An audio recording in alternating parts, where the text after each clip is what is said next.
안녕하십니까. 사회복지사 1급을 담당하는 고병갑입니다.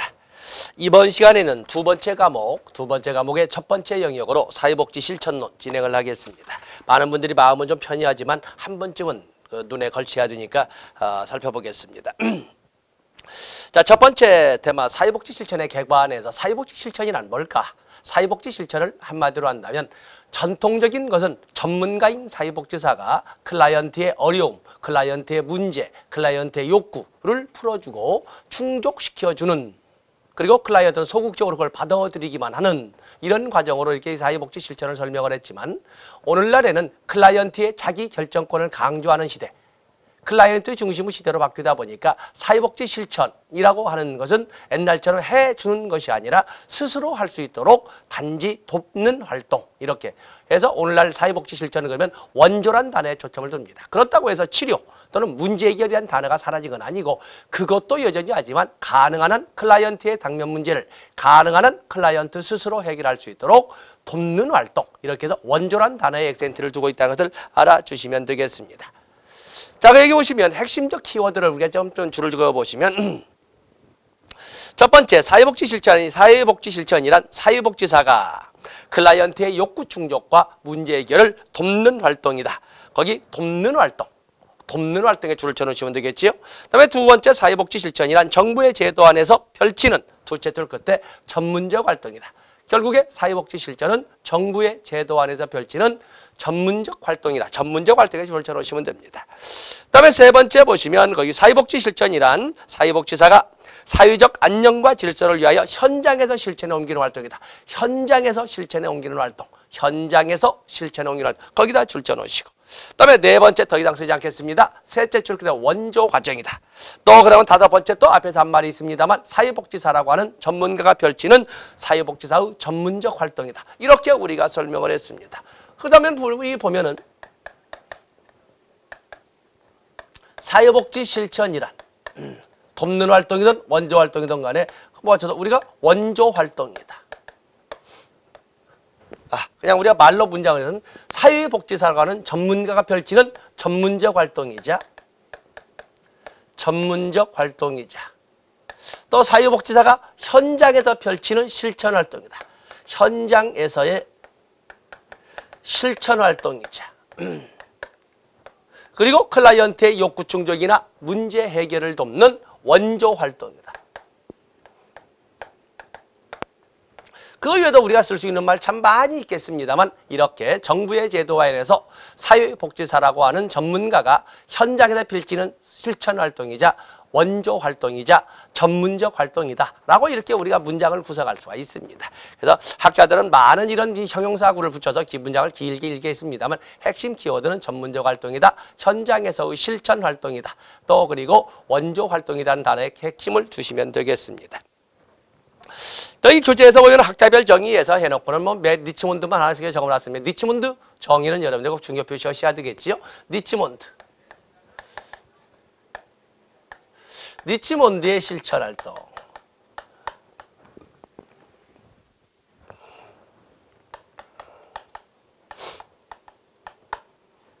리치몬드가 말하는 사회복지 실천은 이건 최초의 개념 정립이라고 합니다. 사회복지 실천에 대하여 최초로 개념으로 정립한 것이 바로 1917년 리치몬드의 정의가 되겠는데, 리치몬드의 정의는 우리가 4개의 귀절로 설명할 수가 있습니다. 거기 문장을 왼쪽 문장을 보시면 개인과 환경 사이에 개별적이고 의식적 조정을 통하여 클라이언트 개인의 인격 발달을 도모하는 일련의 과정이다. 여기 보면 개인과 환경 간의 관계 속에서 개별적이고 의도적인 또는 의식적인 조정을 통해 그 클라이언트의 인격 발달을 도모하는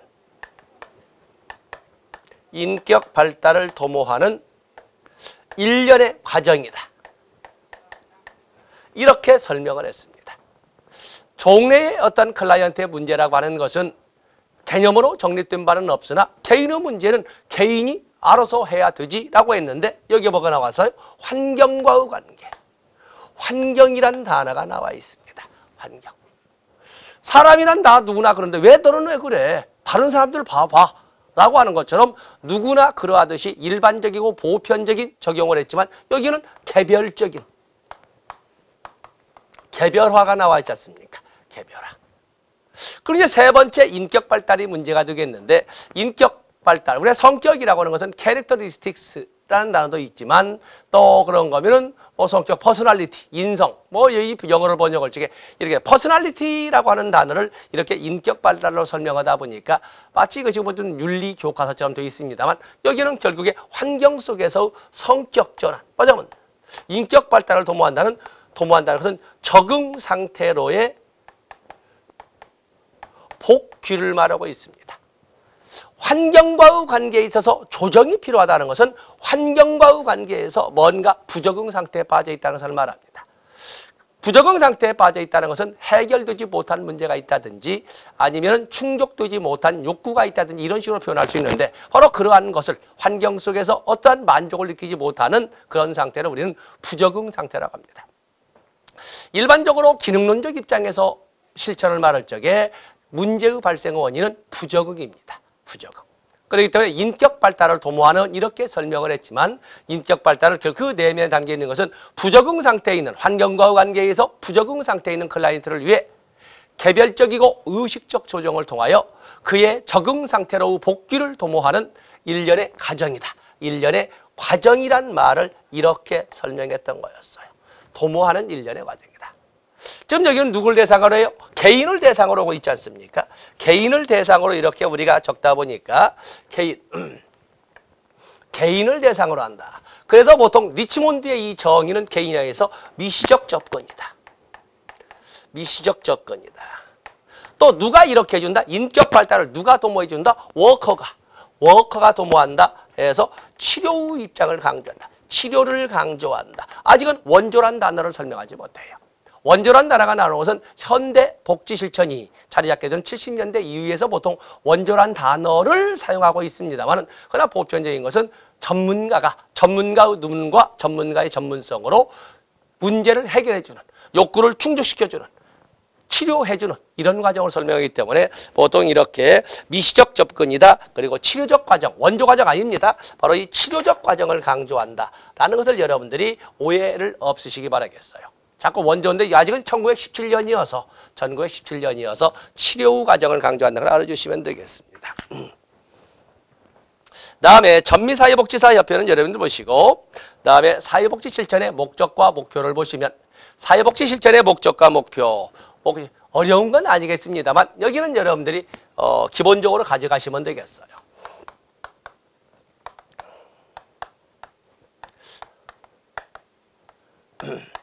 자, 사회복지 실천의 목적이라고 할 때 특히 지금 요게 우리 팀들이 사회복지사 1급과 공무원 시험을 병행하는 사람들이 많아서 더욱더 많은 요구청이 들어왔습니다만 이 사회복지 실천의 목적이라고 하는 것은 공무원 시험에서는 반드시 나오는 영역입니다. 어려운 건 아닙니다. 자, 한번 보겠어요. 사회복지 실천이라고 하는 것은 종래의 사회복지 실천이라고 하는 것은 바로 클라이언트의 문제 해결이었어요. 클라이언트의 문제 해결. 사회복지 실천이란 클라이언트의 당면 문제를 해결해주는 전문가 활동이었어요. 그런데 오늘날에는 워커 중심의 시대가 아니라 클라이언트 중심의 시대, 생산자 중심의 시대가 아니라 소비자 중심의 시대, 공급자 중심의 시대가 아니라 수요자 중심의 시대로 바뀌다 보니까 이제는 클라이언트의 문제를 해결해주는 활동이 아니라 클라이언트의 당면 문제를 가능한 한 클라이언트 스스로 해결할 수 있도록 클라이언트의 문제 해결 능력의 향상. 핵심은 바로 이 능력 향상에 있는 것입니다. 클라이언트의 능력의 향상을 핵심 목적으로 합니다. 당사자의 당면 문제를 당사자 스스로 해결할 수 있도록. 자, 클라이언트가 능력을 갖췄다 하더라도 필요한 자원이 없다면 안 되겠지요. 그래서 클라이언트와 자원 간의 연결 또는 체계 간의 연결을 또한 이렇게 능력을 갖추고도 쓸 수 없다면 바로 능력을 쓸 수 있도록 자원을 연결해주고 체계를 연결해주는 이런 것을 목적으로 합니다. 또 그러면 자원도 갖춰져 있고 또 능력도 함양되어 있는데 만약에 마당이 깔리지 않다. 멍석이 깔리지 않았다면. 그래서 체계의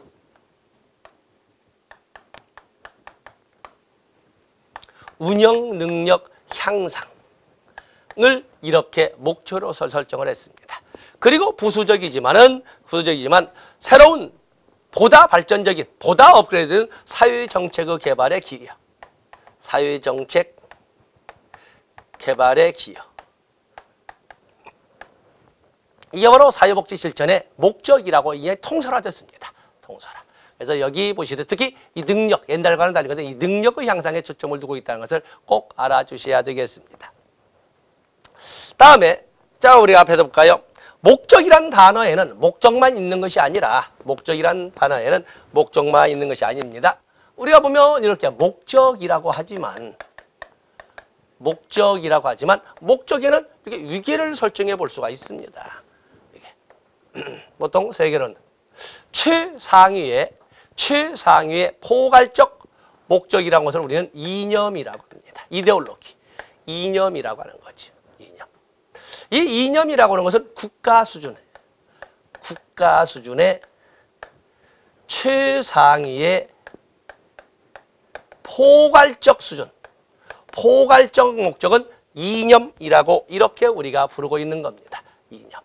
우리나라의 국가 이념, 그러면은 국가 이념을 따로 설명하지 않지만 우리는 교육기본법 2조에 있는 것처럼 홍익인간의 이념, 세계화에 걸맞게 널리 모든 인간을 이렇게 한다는 것을 우리의 이념으로 하고 그것을 교육 이념으로 하고 또한 우리의 사회복지 실천의 최상위의 이념을 할 수 있습니다. 우리는 우리 헌법 규정에 의해서 모든 국민은 범위를 국민으로 설정하고 있지만 그러나 실질적으로 우리가 염원하는 것은 모든 인류가 이렇게 원대한 이런 것을 사회복지 실천의 이념을 하고 있다고 알아주시면 됩니다. 다음에 목적이 있습니다. 목적이라고 하는 것은 사회 수준에 달성하지 않은 목적으로서 이서 퍼포스라고 합니다. 사회 수준입니다. 사회 수준. 그에 비해서 또 목적이라는 목표라는 것이 있습니다. 오브젝티브스라고 하는데 목표라고 하는 것은 개인 수준에 여기는 중범위적이라고 할 수 있겠지만 여기는 미시적이라고 할 수 있지 않겠습니까? 그런데 개인적으로 설명하기 때문에 그래서 이 교재에는 자 여러분 잠시 교재를 보실까요? 자 여러분들 그 교재를 보시면 자 사회복지 실천의 목적 핀커스와 비난이 제시한 문제 해결 및 대처 능력의 교양, 능력 교양의 핵심입니다. 체계나 자원과 개인의 연결, 체계의 운영 능력 향상, 사회정책 개발과 향상 이렇게 적었습니다. 사회복지 실천의 실천 과정의 목적 또는 사회복지 실천에 보면은 결국에 궁극적으로 답답한 문제가 해결되지 못한 또는 욕구가 충족되지 못하고 있는 클라이언트의 삶의 질이 향상되도록 돕는 과정이거든요. 그렇기 때문에 거기에 삶의 질, QOL이라는 단어를 써서 삶의 질을 향상시키는 데 목적을 두고 있다라고 이렇게 적었습니다. 4번에 보시면 사회복지 실천 과정에서의 목적은 클라이언트의 복지나 삶의 질 향상이라고 할 수 있고 이러한 목적은 단기적 개인 목표를 통해서 실현될 수가 있다라고 했습니다. 바로 이것이 바로 여기 나오는 목표가 되겠어요. 그렇기 때문에 우리가 목표라고 하는 것은 목표는 목적의 구체화를 이끌어가는 아주 목적의 구체화는 단기 개입을 통한 단기 개입적 목적이라고 보시면 됩니다. 그렇기 때문에 목표의 설정 원리 또는 진술의 원리 자, 여러분 진술 원리 뒤에 있냐 보겠습니다만 자, 여기다 여러분들이 마침 아래 빈 공간에다가 적어주시기. 진술의 원리는 우리는 스마트라고 합니다. 스마트 원칙이라고 합니다. 그래서 뒤에서 배우기도 하겠지만 미리 여기서 선수학습을 하도록 하겠습니다. 목표라고 하는 것은 목적을 구체화한 것이고 단기 개입을 통해서 이끌어가야 되는 것이기 때문에 이 목표는 반드시 스페시픽 영어를 그러거든 스페시픽 구체적이어야 됩니다. 구체성. 그다음에 미주업 측정 가능해야 됩니다. 스마트 원칙은 그렇기 때문에 양적 연구에서 사용하는 것이지 질적 연구에 사용하는 것은 아닙니다. 그 다음에 attainable,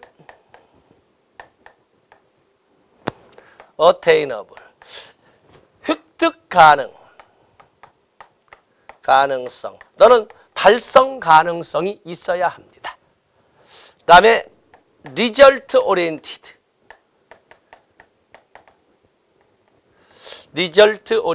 결과 지향이어야 합니다. 결과 지향성. 그래서 여기가 잘 나오는 거죠. result oriented. 다음에 언제까지나 밑도 끝도 없이 한번 해보지? 라고 하지 않아요. 시간, 여기 좀 단기 개입이지 않습니까? 단기. 그래서 time based, 시간 제한성이 있어야 돼. 또는 시간 기반성, 그냥 시간 제한성이라고 하겠습니다. 자, 이렇게 5개의 원칙이 통솔화된 목표, 단기 개입을 통해서 달성하고자 하는 아주 구체적이고 명료한 목표 진술의 원리, 설정의 원리라고 하고 있는 겁니다. 그래서 여기 교재에는 언급하지 않았지만 여러분들이 여기를 같이 첨가시키되 이것을 스마트 원칙이라고 한다는 것을 꼭 알아주시면 나중에 사회복지 행정론에서도 여러분들이 쓰실 수가 있을 겁니다. 그래서 사회복지 실천 과정의 목표는 목적을 세분화한 것으로 단기적이며 구체적이라는 점에서 목적과 구분이 된다. 나머지 읽어보시되 자, 이 내용을 역시 여기다 첨가해 놓으셔야 되겠습니다.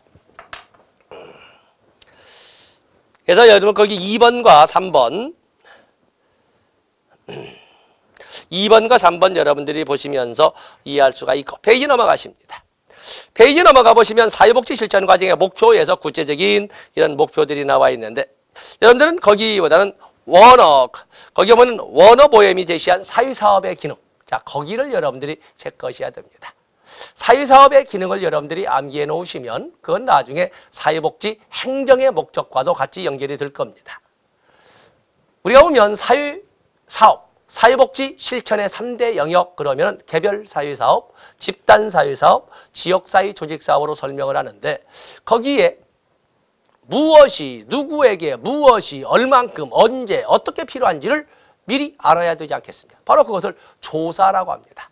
그 때문에 이런 개별사회사업, 집단사회사업, 지역사회사업 외에도 사회복지 조사론이 바로 실천 영역에 당연 포함되는 겁니다. 그리고 1929년을 기점으로 해서 사회복지 행정론도 역시 사회복지 사업의, 사회복지 실천의 5대 영역에 포함이 됩니다. 그래서 우리가 보면 그래서 사회사업의 기능, 여기는 보엠이 제시한 기능, 사회적 기능의 회복, 그리고 자원의 연결, 말하자면 자원의 제공, 그리고 사회적 역기능의 예방, 이 세 가지는 그래서 사회복지 행정의 기능과 똑같은 문장을 쓰고 있는 겁니다. 왜? 사회복지 행정도 넓은 개념으로 볼 때 사회복지 실천의 한 영역으로 간주되기 때문에 그렇습니다. 자, 그래서 거기 보엠이 제시한 사회사업의 기능, 과거에 손상된 사회적 기능을 회복시키고 현재 필요한 자원을 클라이언트와 연결시켜주거나 제공하고 미래를 위하여 사회적 역기능 발생을 예방하는 것을 사회복지 실천의 기능이라고 설정을 하고 있습니다. 자, 거기다 중요 표시하시고 넘어가시면 되겠습니다. 다음에 사회복지 실천의 이념과 철학이 나와 있습니다. 사회복지 실천의 이념과 철학이 나온 거기에서는 당연히 한 문제가 당연히 나온다라고 보시면 됩니다.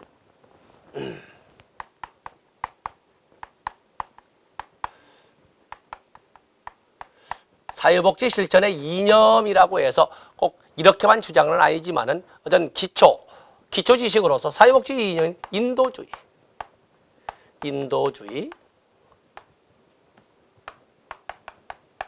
사회진화론, 인도주의, 그리고 사회진화론, 그다음에 민주주의, 그다음에 개인주의, 또 다원주의 또는 다양화라고 하는데 다양화. 자, 보통 우리가 사회복지 실천의 이념은 보통 이렇게 5가지를 가지고 설정을 하고 있습니다. 5가지를 가지고 설정을 하고 있다. 사회복지 실천의 이념 이렇게 보시면 먼저 인도주의. 어쩌면 오늘날 모든 사회복지 실천의 저변에 있다라고 당연히 인정하고 넘어가는 이런 사회복지 실천의 이념이 인도주의가 되겠는데, 거기에 보면 특히 대표적으로 뭐 박애사당이나 이런 거나 2번에 보시면 자선조직협회의 우회 방문원들의 철학이었다. 기독교를 실천하는 중산층 이상의 사람들이 빈곤한 사람을 대상으로 인도주의적 구호를 제공하였으며 이 사상 이후에 실천의 기본 사상이 되었다. 처음에는 타인을 위한 봉사로 이렇게 했는데 점차 가면서 그 성격은 좀 달라졌습니다만은, 그래서 무조건적 다른 사람을 위한 것이 아니라 다른 사람 중에서도 진정 도움이 필요한 사람을 위한 봉사로 이렇게 이제 바뀌지는 그런 과정들이 있습니다만, 어쨌든 인도주의 오면서 우리가 시험에 본다면 자선조직협회의 우회방문원들이 가진, 누구도 도와주지 못한다면 우리들이라도 나서서 도웁시다 라고 하는 이런 우회방문원의 박애주의가 오늘날 사회복지 실천의 당연 바탕으로 인정을 되고 있습니다. 인도주의, 타인을, 어떤 이타주의죠, 이타주의. 그 이타주의일 때 타가 얼만큼 높게 설정이 되느냐, 어느 문제는 다르겠지만 오른쪽 3번을 보시고. 다음에 사회진화론. 사회진화론도 역시 거기에 보시면 타인의 자연법칙, 적자 생존론에 바탕을 둔 이런 그 기본 사상이 되겠는데, 여기는 결국에 자연의 생리를 봐라. 자연에는 그야말로 살아남을 것들만 삶고 도태될 것은 도태됨으로써 보다 발전적이고 보다 미래지향적인 이런 자연 생태계가 만들어지지 않냐. 인간도 그래야 된다라고 보는 거예요. 그래서 거기 보시면은 2번을 배경지식. 우리가 보면 자선조직협회에서는 어떻습니까? 자선조직협회에서는 모든 사람을 돕지 않습니다. 1869년에 영국에서 시작된 자선조직협회의 그 지향점은 모든 빈민을 돕는 것이 아니라 가치로운 자로 국한된 자선활동을 합니다. 그래서 살아남을 수 있는 자, 살아남으려고 하는 자에게만 지원을 하는 것이고, 그럴 가치가 없는 자들은 굳이 뭐 도태시킨다고 말은 하지 않겠지만 굳이 우리들이 나서지는 않겠다. 그래서 가치로운 자로 국한된 이 말이 나와 있는데, 그게 바로 적자생존론, 사회진화론에 초점을 둔 겁니다. 바로 이것을 바로 자선조직협회 우회방문원들이 받아들여서 활용하는데, 거기 3번 중요 표시가 있죠. 사회통제적 성격. 자선조직에서 사회통제. 그래서 자선조직협회는 하나의 신념만을 가지고 따라올 거냐 말 거냐를 요구를 하는 거거든요. 결국에 상류층이나 중상층 부인들이 그동안 살아왔고 지켜왔던 삶의 방식을 제시하되 따라온다라고 하면 가치로운 자로 인정해서 자선활동의 대상으로 삼지만, 그걸 거부하고 나는 내 마음대로 살 거야 라고 하는 자들은 가치롭지 못한 자라고 해서 배제시켜버리는 거예요. 그래서 사회진화론은 바뀌어져 가는 세상에 거기에 발맞추어서 살아온 우리처럼 너도 살아올 거야 아닐 거야를 물어보는 거거든요. 그래서 말을 들을 거냐 안 들을 거냐, 우리가 제시하는 삶의 방식을 따라올 것이냐 아닐 것이냐를 물어봐서 거기에 따라온다면 가치로운 자로 지원을 하고 살 수 있게 해주지만, 그렇지 않은 자는 제외시키겠다. 그래서 사회진화론의 적자생존론적 접근은, 바로 적자생존론적 접근은 결국에 사회통제적 성격으로 우리가 시험으로 출제가 되고 있는 것입니다. 그래서 3번에 보시면 사회복지에서 사회진화론 이념을 수용한 것은 사회복지 실천의 사회통제적 측면에 나타났으며, 사회통제를 주 목적으로 한 실천은 자선조직협회의 봉사활동에서 나타난다. 가치로운 자로 국한된 자선활동, 또 획일적인 삶의 방식을 통한 구제활동, 이렇게 획일적입니다. 획일적인. 자, 이런 단어로서 여러분들이 사회진화론 보시되, 특히 거기 어쨌든 거기 사회통제란 단어는 결코 잊어버려서는 안 됩니다. 다음에 민주주의. 민주주의는 그야말로 이건 평등이죠. 평등. 민주주의는 평등이 되겠어요. 평등이라면 주는 자의 것도 있지만 받는 사람도 입장도 같이 생각해야 된다는 것입니다. 그렇기 때문에 이제는 이 민주주의라고 하는 이념은 평등이란 이념과 더불어서 클라이언트의 자기결정권도 인정해야 된다. 주는 사람만의 받아 이렇게 해서 주는 사람만의 그냥 그 안타까움만을 인정할 것이 아니라 받는 사람의 모멸감, 받는 사람의 스티그마도 인정해 줘야 된다 라고 설명하는 것이 바로 여기 나온 민주주의가 되겠어요. 두 번째 보시면 모든 인간은 평등함을 인정하면서 클라이언트도 평등한 대우를 받을 권리가 있음이 표방되는 민주주의 이념이 되겠어요. 평등. 거기 세 번째 보시면 네 번째는 배경 지식으로 여러분들이 보시고 세 번째 민주주의 등장과 함께 클라이언트를 위한 무조건적 봉사 정신이 약화되어 클라이언트에 대한 선택적 봉사 철학이 클라이언트에 대한 선택적 봉사의 철학이 강조된다. 민주주의가 되겠어요. 그래서 페이지를 넘어가 보시면 5번에 민주주의는 현대에 오면서 클라이언트의 자기결정권의 가치적 측면에도 영향을 미치겠다. 그래서 민주주의 이념에 의해서 평등 그리고 평등과 더불어서 받는 자의 권리로서 클라이언트의 자기결정권이 자리를 잡게 한 결정적인 영향 변인이 바로 민주주의가 되겠어요. 그다음에 개인주의가 있습니다. 개인주의는 중요 표시하시고 개인주의라고 하는 것은 결국에 자기의 먹고 살 것은 자기가 알아서 해야 되죠. 개인적 빈곤관이에요. 개인적 빈곤관. 그러다 보니까 이 개인주의라고 하는 것은 결국에 뭘 가져왔어요? 개인적 빈곤관. 개인적 빈곤관을 바탕으로 해서 국가 개입의 축소와 수혜자 범위의 축소를 가져온 거예요. 수혜자 범위.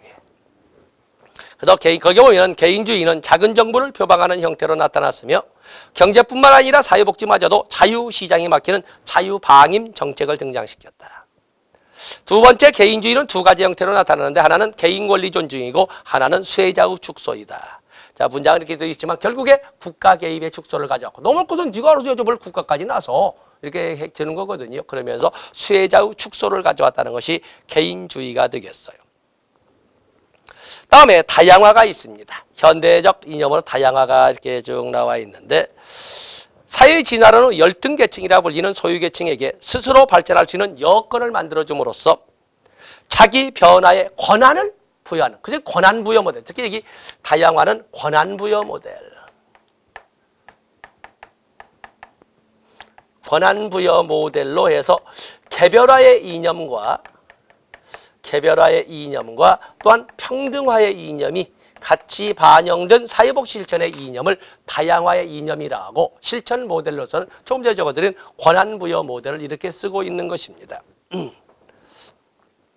그래서 거기 2번에 쭉 나와 있는 것처럼 2번을 배경 거기 보면 사회복지 실천의 새로운 형태로 소개되고 있는 권한부여 모델은 클라이언트와의 협력을 통해서 권한부여 모델의 가장 중요한 것이 동반자적 관계 파트너십이거든요. 자, 그런 협력을 통해서만 이루어질 수 있으며 주는 자와 받는 자의 개념에서 주는 자와 소비자의 개념으로 기본 철학의 변화를 가져왔다. 제공자와 수혜자의 개념에서 제공자와 소비자로서의 관계 개념 변화를 가져왔다는 것이 바로 이 다양화의 이념이 되겠어요. 오른쪽 페이지 4번에 보시면 다양화 이념은 실체적 실천의 장에서는 클라이언트에 대한 무조건적 봉사가 아니라 클라이언트가 자발적 선택으로 사회복지소를 찾아 도움을 요청하는 이런 형태로 인식하게 되고 그렇기 때문에 뭐예요? 표현된 욕구로 전환시키지 않으면 본인이 도움이 필요하다라고 신청, 청구 이게 바로 표현된 욕구로 전환이죠. 하지 않으면 못 도와준다는 거예요. 그래서 제공자와 소비자의 관계를 형성하게 되는 권한부여 모델이 그래서 이러한 다양화의 이념을 바탕으로 해서 강조되고 있다라는 말을 지금 하고 있는 것입니다. 다음에 사회복지 철학으로서는 목차 잡았습니다만 인간 존엄 당연하지요. 헌법 10조 모든 국민은 인간으로서 존엄과 가치를 가지며 행복을 추구할 권리를 가진다. 자, 이런 또 인간의 자기결정권, 인간의 균등한 기회 이런 등을 기본 가치나 기본 철학으로 설정을 했습니다. 그렇기 때문에 여기는 교재 편제상 만든 영역이라 보시고 큰 부담 없이 가볍게 스쳐 지나가시면 되겠습니다. 자, 이 시간 여기까지 하고 다음 시간에 사회복지 실천의 발달에 대해서 살펴보도록 하겠습니다. 고맙습니다.